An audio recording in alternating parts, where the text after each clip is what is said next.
एक बार एक आदमी बुद्ध के पास गया और बुद्ध से पूछता है कि ईश्वर है?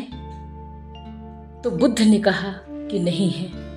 उसी दिन दूसरे आदमी ने पूछा कि ईश्वर है? तो बुद्ध ने कहा कि बिल्कुल ईश्वर है। उसी दिन शाम को तीसरे आदमी ने पूछा कि ईश्वर है? तो बुद्ध चुप रहे। रात में आनंद पूछने लगा कि मुझे पागल कर दोगे क्या? क्योंकि आनंद तीनों उत्तर देते समय वहीं पर थे। आनंद बुद्ध की परछाई जैसे हमेशा बुद्ध के साथ रहते थे।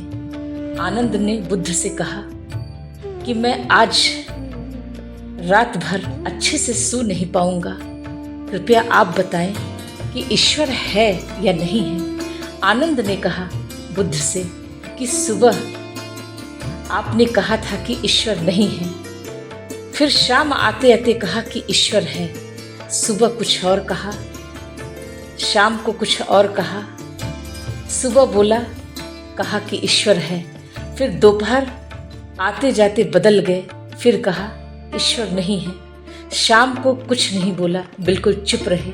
बुद्ध ने कहा कि उसमें से तेरे लिए कोई भी उत्तर नहीं था, तो तूने क्यों लिया? ऐसे बीच बीच में छीना झपटी करोगे तो झंझट में पड़ोगे और फालतू का परेशान होगे। तेरे लिए तो मैंने उत्तर दिया ही नहीं।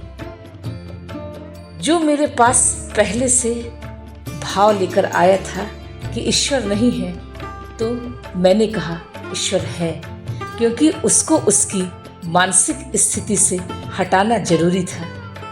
तुम क्यों अचानक बीच में कूदकर छीना झपटी करने लगे? क्या हमने तुमको कुछ बोला या तुमसे कुछ कहा? क्या तुम्हारे लिए बोला?